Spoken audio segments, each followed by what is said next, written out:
Conference on how to curb backlash in gender justice organized by the Center for Basic Research in Kololo. We have a detailed story. Although many policies and laws have been enacted in Uganda to curb gender inequality rates, it still manifests economically, socially, and politically.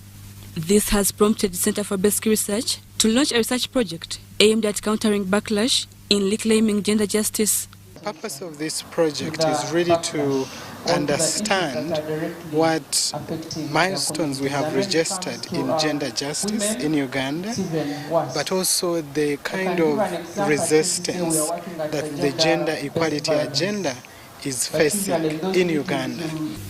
Women legislators say a lot of limitations are in play in hindering gender equality, although some policies have been set up to arrest the situation.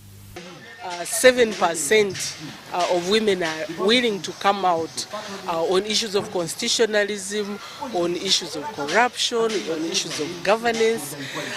It's a personal choice that they make. And that personal choice is informed by some of the things we are talking about here, backlash. Because sometimes you want to remain within what, for example, your family will take in or will allow. Either the office of the Prime Minister, the Intergovernmental Authority on Development, or the UN agencies. The one demand which is coming out from the women and the women organizations is that women demand to be at the forefront of peace building. Not only does gender justice reflect on women, it's also a collective effort that needs to be done by all gender forces of men and women.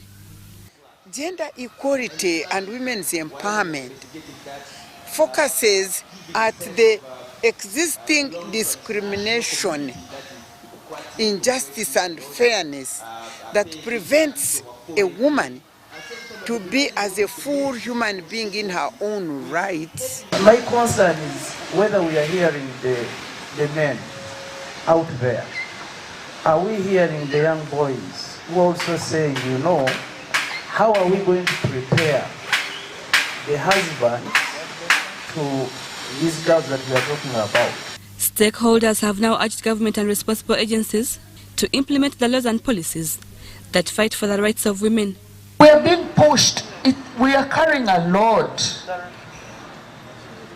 And the load is not ours. And I think it's high time we started saying this is not our load.